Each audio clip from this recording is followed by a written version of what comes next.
35장을 보았는데요. 여기도 야곱과 관련된 이야기죠. 지금 우리가 보고 있는 이 상황의 위치가 어디쯤인지 상기하면서 말씀을 들어야겠습니다. 좀 더 폭넓게 위치를 생각하면 창세기 후반부에 속해 있습니다. 이미 지난주 오후에 교제할 때도 말씀을 한 건데요.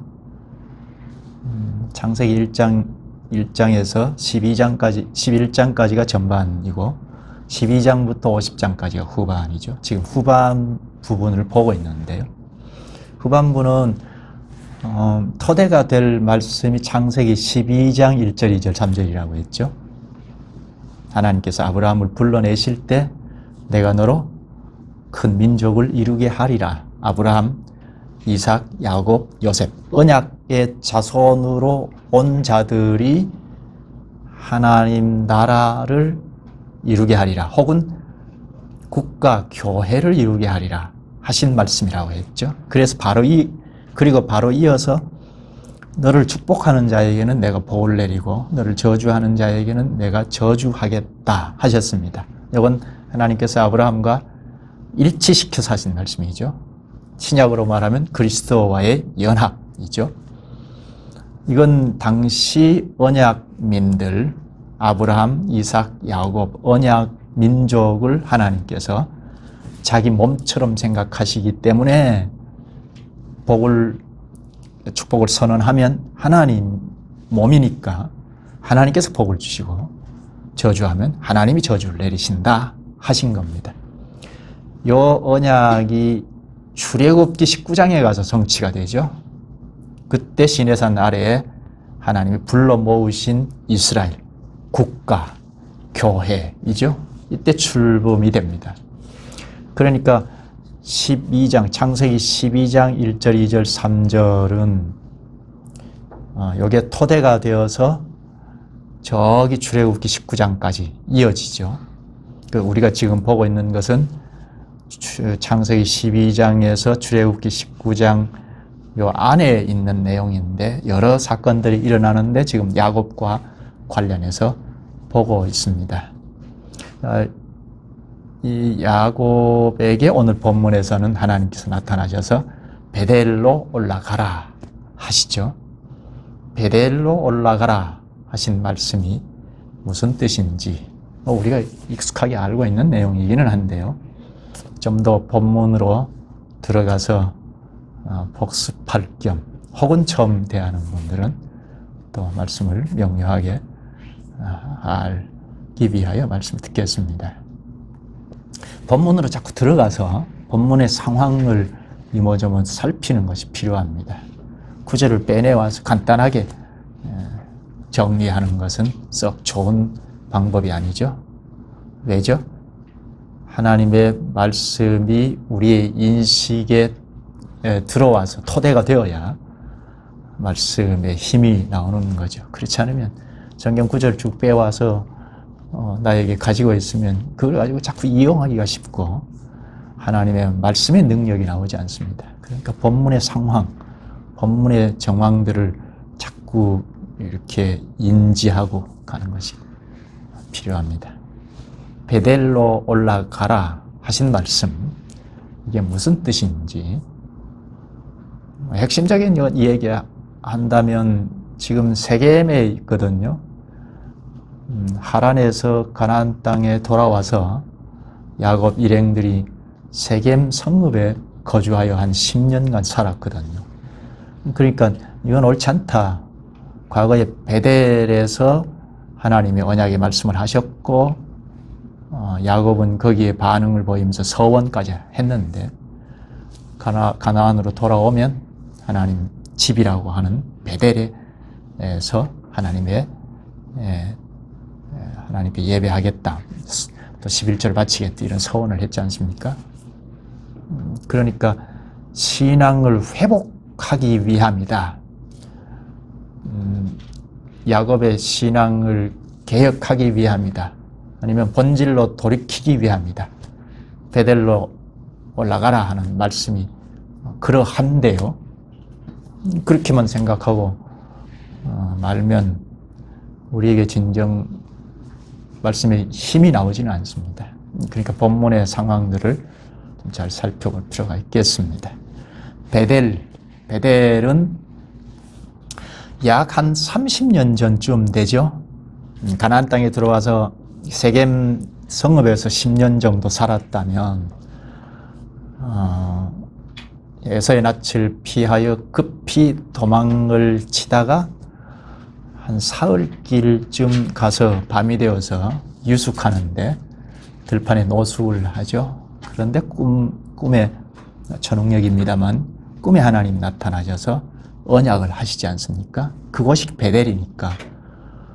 그리고 하란으로 갔다가 돌아와서 하란 생활이 한 20년, 한 30년 전으로 거슬러 올라가죠. 베델 올라가라 하는 것이.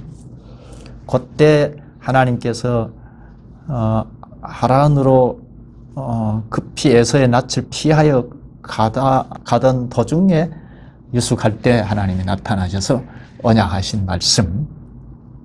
그때 언약의 말씀이 무엇이죠? 이 땅을 너와 너 자손에게 주리라는 땅에 대한 약속, 그 다음에 자손을 많게 하리라는 자손에 대한 약속. 이게 전부 아브라함에게 언약하신 내용에 다 그 일맥상통하는 내용이죠. 아브라함에게 언약하신 내용과 같은 겁니다. 땅에 대한 것, 자손에 대한 것, 그리고 그 모든 족속이 너로 그리고 너와 너의 자손으로 말미암아 복을 얻으리라. 이것도 아브라함에게 하신 언약이죠.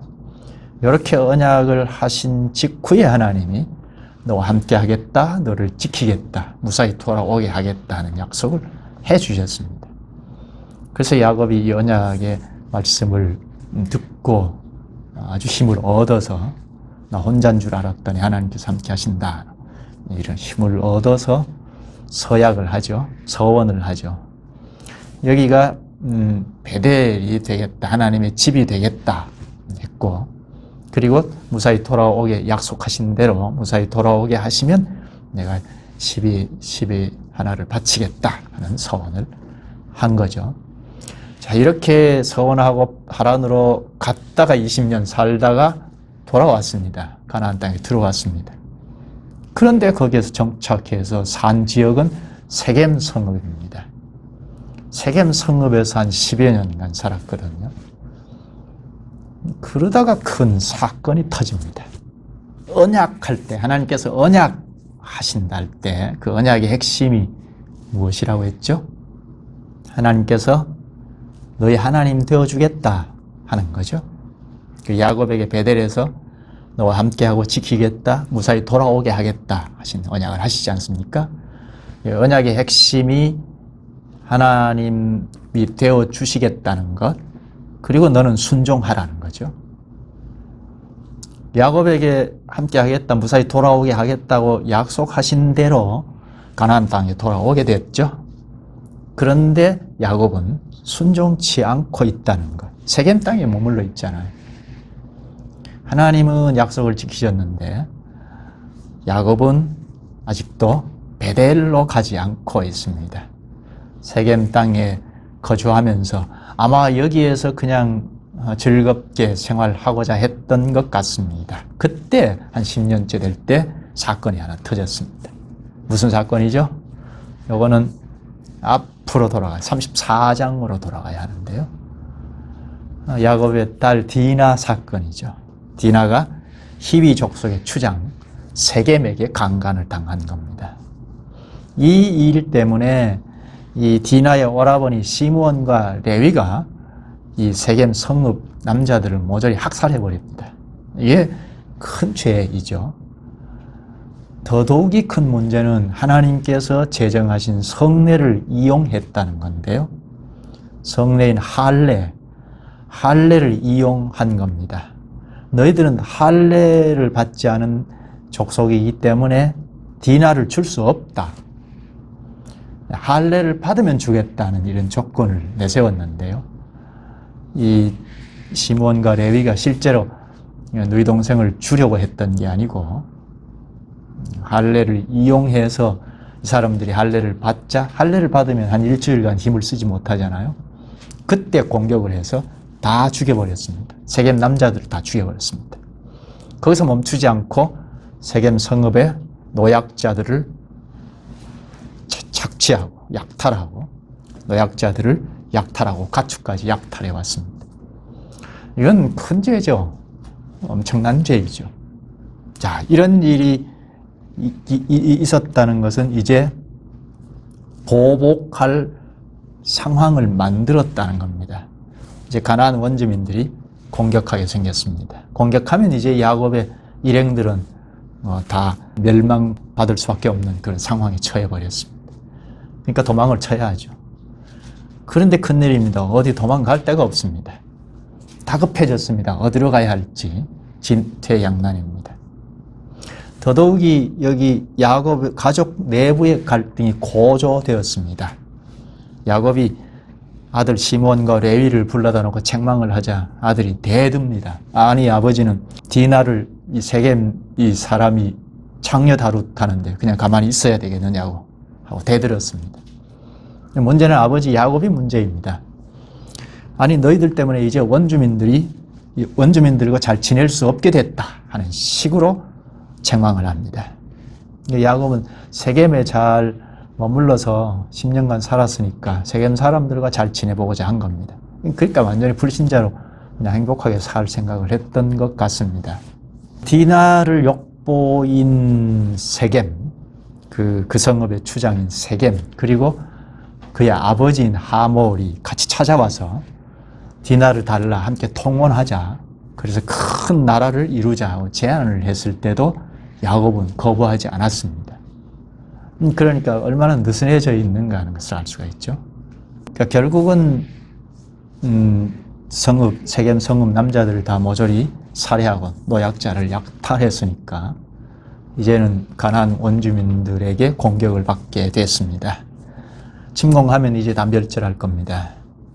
그래서 도망을 쳐야 하는데 어디로 가야 할지 오갈 데가 없습니다. 진퇴양난입니다. 이때 하나님께서 찾아오셨습니다. 베델로 올라가라 하십니다. 오늘 본문이죠. 지난 34장 앞에 34장하고 연관이 되어 있어서 연결해서 핵심적인 것을 말씀을 드렸는데요. 세겜에 베델로 올라가라. 이게 무슨 뜻일까? 세겜에서 살 사람들이 아니라는 거죠. 본질로 돌아가라. 그런 거죠. 불신자로 살면 안 된다 하는 거죠. 베델, 이는 하나님의 집이라는 뜻인데요. 하나님의 집, 이는 하나님의 집에 가야 당신은 하나님의 집에 가야 마치 우리가 그리스도 안에서 하나님과 교제하는 것처럼 하나님의 집에 이르러야 하나님과 교제할 수 있다는 거죠. 예배할 수 있다는 겁니다. 야곱이 약속했잖아요. 여기가 하나님의 집이 될 거라고. 하나님께서 무사히 돌아오게 하시면 이곳이 하나님의 집이 될 거라고. 그리고 10의 1조를 하나님께 바치겠다고 서원하지 않았습니까? 그러니까 하나님께서 베델로 올라가라 하셨을 때 얼마나 놀랐겠습니까? 그곳으로 가라 하실 때 얼마나 크게 들었을까요? 아마 야곱은 그랬을 겁니다. 아, 내가 뭐 하고 있나? 했을 겁니다. 하나님의 집으로 올라가라. 베델, 하나님의 집으로 올라가라. 내가 나를 만났던, 교제했던 곳으로 올라가라. 그거죠. 이게 뭐죠? 오늘로 말하면 예배에서 나와 교제하자. 그거죠. 지금도 야곱과 함께 하시죠. 함께 하시죠. 우리와도 함께 하시죠. 언제나 함께 하십니다. 그럼에도 베델로 올라가라. 이것은 주께서 오늘 우리를 말씀과 성령으로 불러 모으셔서 공적으로 교제하자 하는 말과 같습니다. 베델로 올라가라. 공적으로 나와 교제하자. 거기서 나와 만났던 곳 아니냐. 공적으로 교제하면, 언약민과 공적으로 교제를 하면 예배인데 언약을 갱신하는 거잖아요. 야곱에게도 그게 필요했죠. 언약을 다 깨뜨려 버렸으니까 갱신해야 하는 거죠. 베델은 당시 하나님과 교제했던, 공식적으로 교제했던 곳입니다. 야곱은 베델을 잊을 수 없습니다. 잊으면 안 되죠. 그 때문에 베델로 올라가라 하실 때 야곱은 곧바로 지체하지 아니하고 실천합니다. 그게 오늘 본문인데요. 35장 1절 보십시다. 하나님이 야곱에게 이르시되, 1절이에요. 일어나 베델로 올라가서 거기 거주하며 내가 내 형 에서의 낯을 피하여 도망하던 때에 네게 나타났던 하나님께 거기서 제단을 쌓으라 하신지라. 하나님이 나타나셔서 한 30여 년 전에 베델에서 나와 만나지 않았느냐 하는 걸 상기시킵니다. 구체적으로 말하죠. 형 에서의 낯을 피신하여 가다가 하나님과 교제하지 않았느냐 합니다. 그리로 가서 제단을 쌓으라 합니다. 당시 예배 방식이죠. 예배 방식이 제단을 쌓는 거죠. 제물을 바치고 예배하라는 겁니다. 예배가 뭐죠? 예배는 하나님 앞에 부복하는 거잖아요. 절차를 따라서 하나님 앞에 절하는 건데, 당시는 이렇게 제단을 쌓으면서 절을 했습니다. 돌 기둥, 돌 제단에다가 예배를 했습니다. 예배하면, 절차를 따라서 예배를 하면 하나님께서 공적으로 오셔서 이렇게 저렇게 말씀을 하시죠. 그래서 언약이 갱신이 되고 언약민으로 다시 살아갈 수가 있죠. 하나님께서 베델로 올라가라 하실 때 즉시 순종을 합니다. 어떻게 순종하는지 좀 보시죠.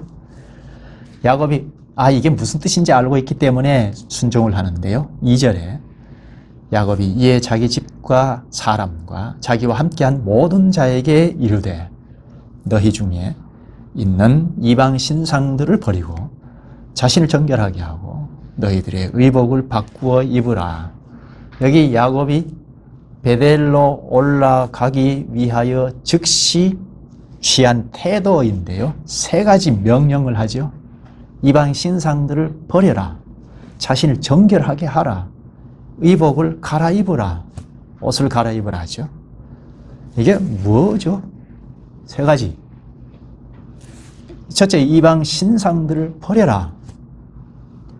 야곱 일행들 안에 이방 신상들이 있겠다. 야곱이 알고 했는지는 잘 모르겠습니다. 우리가 얼른 알 수 있는 것은 라헬이죠. 라헬이 아버지 라반 집에서 나올 때 훔친 거 있잖아요.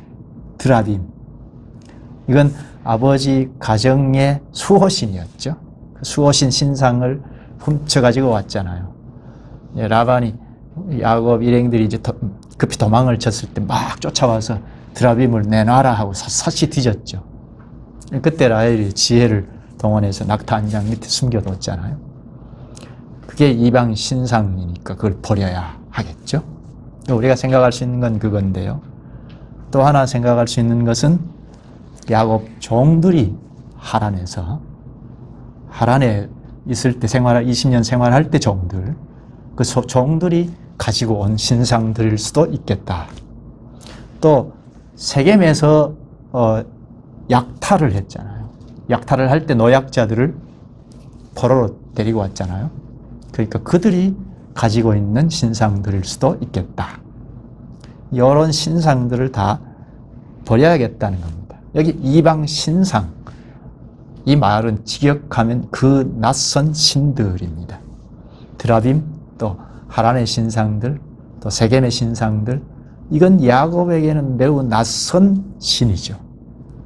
이 사람들에게는 친숙할지 모르겠습니다. 야곱에게는 낯선 신들이죠. 이걸 가지고 가면 안 되겠다는 겁니다. 또 둘째가 뭐죠? 자신을 정결하게 하라 하죠. 이건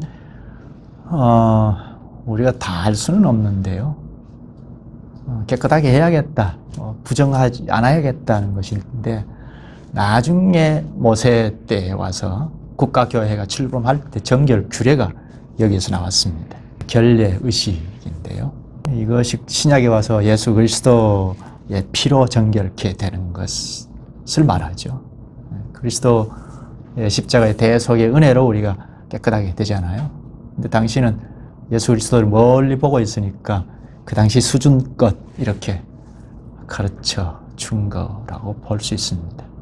대속의 은혜를 당시 수준에 이렇게 정결케 하라 한 겁니다. 베드로전서 1장 22절에 보면 너희가 진리를 순종함으로 너희 영혼을 깨끗하게 하여, 진리를 순종하면 너희 영혼이 깨끗하게 되어 거짓이 없이 형제를 사랑하기에 이르렀으니 마음으로 뜨겁게 서로 사랑하라. 말씀을 순종하면 영혼이 깨끗해진다. 깨끗해지면 거짓 없이 사랑할 수 있다. 그렇게 말하죠. 이 때문에 하나님 앞에 나올 때 우리가 지난주까지 가르쳐 주신 말씀을 상기하면서, 말씀을 순종하면서 나오잖아요. 당시 야곱도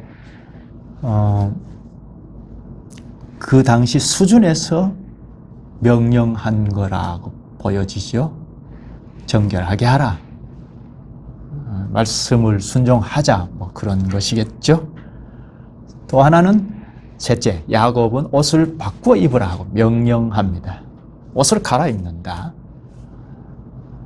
나중에 이스라엘 국가 교회가 출범할 때 시체를 보거나 시체를 보면 부정했다 생각하는데요. 그럴 때는 옷을 갈아입거나 옷을 빨아서 입거나 하는 의식이 되었는데요. 아무튼 이게 부정한 데서 벗어나야겠다 하고 명령한 거라고 보여집니다. 우리로 말하면 옛사람을 벗어던져야겠다는 거죠. 성화의 길을 걸어가야 하지 않겠느냐, 뭐 그렇게 볼 수 있겠습니다. 에베소서 4장 22절에서 24절에 너희는 유혹의 욕심을 따라 썩어져가는 구습을 따르는 옛사람을 벗어버리고 오직 너희의 심령이 새롭게 되어 하나님을 따라 의와 진리의 거룩함으로 지으심을 받은 새 사람을 입으라. 예수 그리스도 안에서 우리가 새 사람이 되었지만 여전히 죄 가운데 노출이 되어 있으니까 그 죄를 회개하는 심정으로 주님 앞에 나올 때는 자꾸 그 옛사람적인 것을 벗어 던져야 하죠. 그와 같이 지금 여기 야곱이 이방 신상들을 버려라, 그리고 자신을 정결하게 하라, 옷을 갈아입어라 하고 명령한 것 같습니다. 그러니까 공동체 전체가 하나님 앞에 이르러야 하니까 야곱 하나만 개인은 아니죠. 개인주의가 아니죠. 야곱 교회, 언약 교회 전체가 하나님 앞에 부복해야 하니까 준비하는 그 즉시 행동으로 옮기게 되었는데요. 하란에서 데려온 종들, 또 세겜에서 붙잡아온 포로들까지도 다 순종합니다. 뭘까요? 본문 4절인데요. 즉시 행동합니다. 4절, 그들이 자기 손에 있는 모든 이방 신상들과 자기 귀에 있는 귀걸이들을 야곱에게 주는지라. 야곱이 그것들을 세겜 근처 상수리나무 아래에 묻고, 여기 이방 신상들과 귀걸이까지 전부 상수리나무 아래에 묻었다 하죠. 이방 신상들과 귀걸이까지. 이 귀걸이는 액세서리가 아니죠. 우리가 생각하는 귀걸이가 아니고 이 당시에는 신상으로 간이 우상입니다.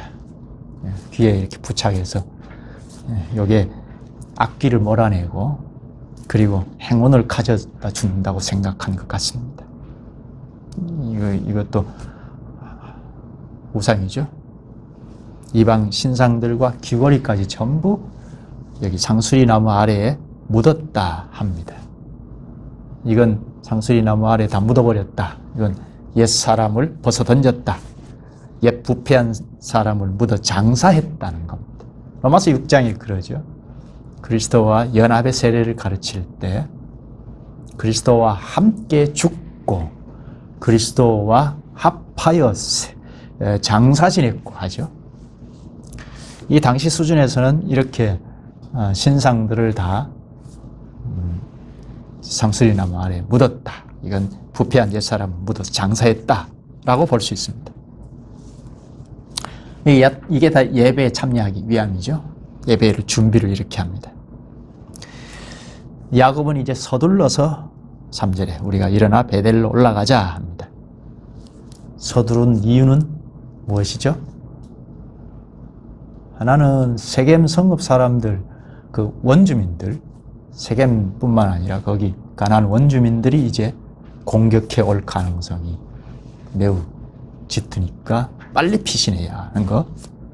그리고 또 하나는 하나님께 약속했잖아요. 서원했던 걸 속히 실천해야 하니까. 그래야 공동체가 회복되니까 빨리 신속한 태도로 움직입니다. 그런데 이 태도가 전과는 좀 다르죠. 인간적인 방법을 써서 움직이는 것이 아니고 하나님께서 말씀하신 것을 따라서 하죠. 지금도 도망자의 신세인데 그러나 인간적인 방법으로 도망치려 하지 않고 하나님의 말씀대로 담대히 옮깁니다.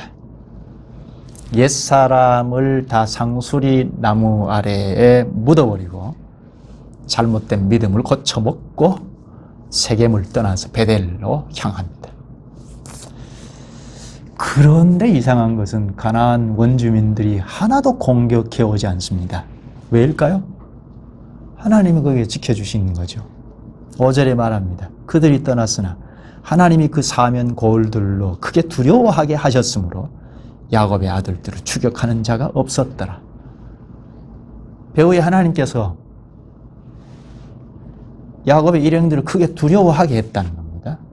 그래서 원주민들이 야곱을 추격하는 자가 없었다 합니다. 하나님 철저히 막아주신 거죠.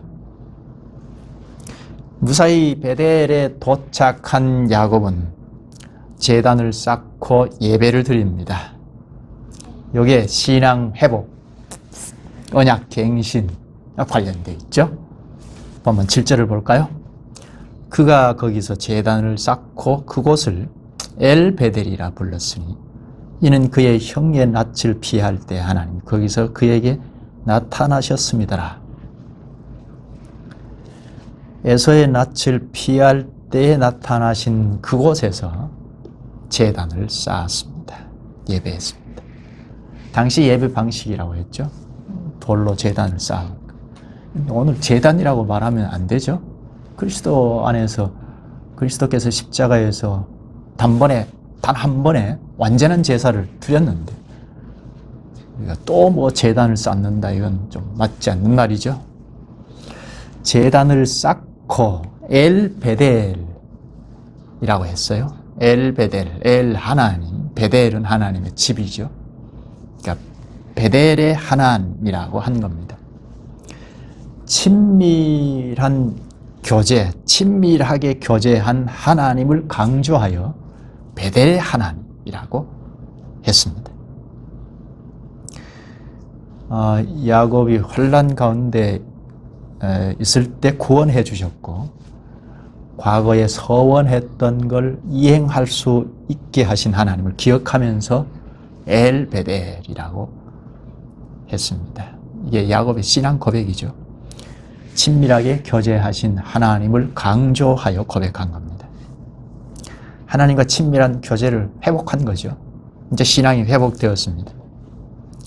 30년 전에 하나님 앞에 서원한 것을 실천함으로 이제 신앙이 회복이 되었습니다. 이 순수한 신앙이 회복이 된 것은 다음 구절에서도 잘 드러납니다. 다음 구절은 느닷없이 드보라가 베델에서 장사 지낸 걸 말하는데요. 조금 볼까요? 8절을 보죠. 리브가의 유모, 리브가는 누구죠? 야곱의 엄마이죠. 야곱의 아버지는 이삭이고 리브가는 야곱의 어머니인데요. 어머니 리브가의 유모 드보라가 죽음에 그를 베델 아래에 있는 상수리 나무 밑에 장사하고 그 나무 이름을 알론 바굿이라 불렀더라. 알론 바굿, 이건 통곡의 상수리 나무라는 뜻입니다. 야곱이 드보라의 죽음을 당하면서 통곡했다는 겁니다. 그러니까 드보라를 애틋하게 생각한 거죠. 드보라가 리브가의 엄마의 유모인데요. 저기 거슬러 올라가서 창세기 24장을 보면 리브가가 어디 그 하란이죠. 리브가의 집이 하란이잖아요. 그 하란 외삼촌 집이죠. 그렇죠? 리브가가 그 하란에서 살고 있을 때 가나안으로 그러니까 야곱의 아버지 이삭에게 시집으로 오는데 시집 올 때 유모도 같이 따라온 것 같아요. 그래서 리브가의 유모이니까 같이 살고 있는데 야곱이 이제 하란에서 돌아왔다는 소식을 듣고 아마 보낸 것 같아요. 그래서 세겜에서 한 10여 년 이 유모도 같이 살았는데요. 이렇게 같이 살다가 유모가 죽으니까 야곱이 매우 슬퍼했습니다. 통곡했다고 합니다. 이건 리브가의 신앙을 좀 짐작할 수 있겠고 경건하게 산 유모에 불과하지만 매우 신앙이 좋았던 거로 보이고 그래서 야곱에게는 참 큰 상실감이 컸겠다 해서 통곡한 걸로 보입니다. 그러니까 야곱과의 관계가 아주 그럴 수 없이 좋았다는 거죠. 어머니의 유모이니까 뭐 어머니처럼 생각했을 가능성이 있습니다. 유모가 묻힌 곳을 보면요. 8절에 베델의 상수리 나무라고 하는데요. 베델의 상수리 나무, 베델에 있는 상수리 나무, 요와 대조되는 것이 바로 앞에 우리가 본 신상들을 다 묻은 것이 세겜의 상수리 나무이죠. 이게 대조가 됩니다. 세겜은 야곱이 실패의 장소이죠. 야곱이 불신자들하고 그냥 잘 지내는 그런 장소였죠. 옛 부패한 인간, 곧 우상과 귀고리를 그 상수리 아래에 묻어둔 곳입니다. 이와 대조적으로 베델은 옛 부패한 생활을 정리하고 새롭게 회복된 것이죠. 그러니까 상당히 대조가 됩니다. 30년 전에 하나님께서 언약의 상속자로 확증을 해주셨는데요. 무사히 돌아오게 하시면 내가 11조를 바치겠다. 이것이 베델이 하나님의 집이 되겠다 했는데 그 서운한 것을 기억하고 예배한 것이 베델이죠. 그런 점에서 베델의 상수리 나무라는 것이 세겜의 상수리 나무와 대조가 되죠. 여기 하나님의 집인 상수리 나무, 베델의 상수리 나무 아래에 경건한 유모를 묻었다 했는데요. 이제 야곱은 하나님과 교제가 완전히 회복되었다는 새 삶을 시작했다는 것을 말하고 있습니다. 35장 9절에 보면 하나님께서 다시 나타나시는데요. 본문 9절을 볼까요? 야곱이 밧단 아람에서 돌아오매, 다시 거슬러서 말하는데요.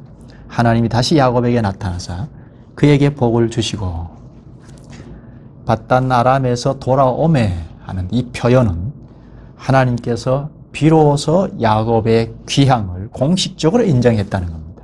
그 전까지는 공적으로 인정하진 않았다는 거죠. 근데 베델에서 하나님과 교제가 완전히 회복된 이후에 공적으로 밧단 아람에서 돌아오매라는 표현으로 인정하게 된 거라는 말입니다. 하나님께서 야곱의 귀향, 고향 땅으로 온 걸 공식적으로 인정하시고 야곱에게 다시 나타나셨습니다. 다시 나타나신 목적은 복을 주시기 위함인데요. 이 복을 우리가 잘 볼 필요가 있습니다. 4가지인데요. 잠깐 짚어보죠. 10절을 보면 다시는 야곱이라 부르지 않겠고 이스라엘이 내 이름이 되리라. 이름을 바꾸어서 부르겠다 하죠. 요거는 이미 야복 강가에서 이름을 바꿔주셨잖아요. 그런데 여기서 다시 이스라엘이 내 이름이 되리라 하십니다. 왜 그렇죠? 야복강가에서 이스라엘로 계명해 주셨는데 계속해서 야곱으로 불렀어요. 그건 야곱의 생활을 말하고 있는데요. 불신 생활로 지내왔다는 거죠. 그래서 세겜에서 정착하여 살았기 때문에 야곱으로 계속 불려졌습니다. 무사히 귀환하게 하시면 하나님께 예배하겠다, 11조를 바치겠다는 베델의 서원이죠. 베델의 서원을 잊어버리고 살았기 때문입니다. 그런데 지금 베델의 서원을 다 이행하고 나서 하나님이 나타나셔서 이제는 다시는 야곱이라 부르지 않겠고 이스라엘이 내 이름이 되리라 하십니다. 전에 이름을 계명해 주신 것처럼 회복해 주시는 거죠. 그래서 지금부터 야곱의 이름을 야곱이라고 부르지 않아요. 지금부터는 이스라엘, 주로 이스라엘이라는 이름을 부르고 있는데요. 네, 둘째, 또 하나는 생육하며 번성하라 하십니다. 네, 생육하고 번성하라 11절에 말하는데요. 또 왕들이 내 허리에서 나오리라 합니다. 11절 읽어볼까요? 하나님이 그에게 이르시되 나는 전능한 하나님이라 생육하며 번성하라. 한 백성과 백성들의 총회가 내게서 나오고 왕들이 내 허리에서 나오리라. 두 가지죠. 생육하고 번성하라. 그리고 왕들이 너에게서 나오겠다 하시죠. 생육하고 번성하라 하는 것은 창조 때에도 말씀하셨죠. 그리고 노아 때에도 말씀하셨습니다. 아브라함에게도 말씀하셨습니다. 아브라함에게 하신 언약, 그리고 노아에게 하신 언약, 이걸 야곱에게도 똑같이 언약하십니다. 야곱의 12아들을 통하여 이스라엘로 이어지죠. 출애굽기 19장에서 비로소 성취됩니다. 결국은 메시아로 연결이 되고 그리스도의 지체들로 연결이 됩니다. 또 하나, 셋째, 왕들이 내 허리에서 나오리라. 야곱을 통하여 왕들이 나게 된다는 거죠. 이 왕들이 이스라엘 역대 왕들로 이어지죠. 결국은 왕 중의 왕이신 예수님께서 야곱의 후손으로 태어날 것을 예상합니다. 요한계시록 22장 5절은 예수님에게 연합된 교회가 영원한 천국에서 왕노릇할 것을 예상합니다. 또 하나, 넷째, 12절에 보면 내가 아브라함과 이삭에게 준 땅을 내게 주고 내가 내 후손에게도 그 땅을 주리라 하시고 땅을 약속합니다. 당시에 땅, 자손 약속은 아브라함에게 하신 약속을 계속해서 갱신해서 하시는 거죠. 이렇게 하여 야곱은 아브라함과 이삭과 그리고 이제 야곱, 아브라함, 이삭에게 주어졌던 복을 완전히 계승하게 되었습니다. 특히 언약의 상속자가 된 겁니다.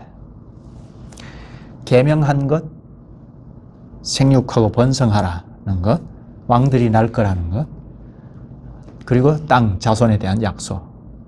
이거는 전부 하나님 나라와 관련이 있죠. 출애굽기 19장에 가면 성취되는 국가 교회와 직접 관련이 있는 겁니다. 이는 당시 야곱이 하나님 나라 계승자, 상속자라는 것이 확인이 된 거죠. 이렇게 복을 약속하신 후에 하나님은 그곳에서 올라가셨습니다. 야곱은 하나님께서 말씀하시던 그곳에 돌기둥을 세웠습니다. 14절에 야곱이 하나님이 자기와 말씀하시던 곳에 기둥 곧 돌기둥을 세우고 그 위에 전제물을 붓고 또 그 위에 기름을 붓고, 전제물은 포도주를 붓는 제사인데요. 30여 년 전에 하나님과 교제했던 것을 회상하면서 헌신을 다짐합니다. 본문 15절에 하나님이 자기와 말씀하시던 곳에 이름을 베델이라 불렀더라. 베델, 하나님의 집이라는 말이죠. 30여 년 전에 지은 이름 베델을 다시 명명합니다. 이건 하나님과 친밀하게 교제한 것을 부각한 거죠. 야곱은 이제 하나님과 관계를 완전히 회복했습니다. 18절을 보면 라헬이 죽기 직전에 베냐민이 출생이 되었는데요. 그래서 12명이 됐죠. 13절부터는 12아들들의 명단이 쭉 기록이 됩니다.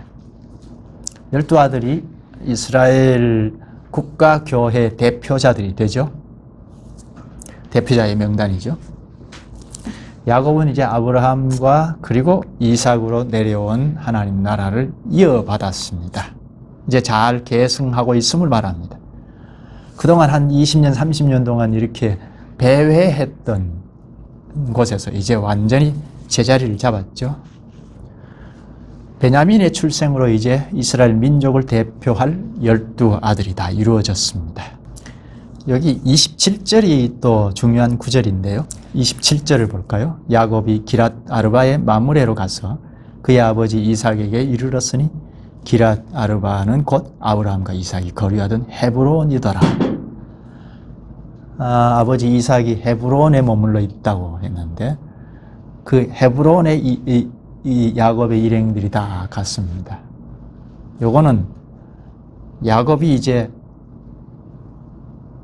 언약 교회를 안정적으로 이루게 됐다는 이야기입니다. 베델을 기점으로 새 삶을 시작하게 되어서 헤브론에서 교회를 잘 이루고 살게 됐다. 그 이야기입니다. 오늘 말씀에서 우리가 얼른 들어오는 것이 무엇이 있을까요? 첫째는 하나님께서 우리의 신앙을 회복하신다. 하나님이 우리의 신앙을 회복하신다는 겁니다. 이 본문에 들어가서 우리가 좀 구체적으로 새길 필요가 있습니다. 설교 시작할 때도 말씀드렸는데 본문에 들어가서 이제 인식에 각인이 되면 이게 우리의 신앙을 이렇게 회복하시더라. 이게 우리에게 힘이 되는데요. 야곱이라는 사람은 발 뒤꿈치를 잡았다. 그래서 끊임없이 남에게 해를 끼치는 존재, 아니면 인간의 힘의 논리로 살아갔던 존재라고 볼 수 있는데, 남을 생각하지 않고 악착같이 욕심을 부리면서 살아가는 그런 존재였죠. 근데 위기가 닥치면 아주 처절할 정도로 하나님께 매달리는 사람, 그렇게 볼 수 있죠. 그러나 평안을 찾으면 언제 그랬냐는 식으로 또 나태하고 다시 옛사람으로 돌아갔습니다.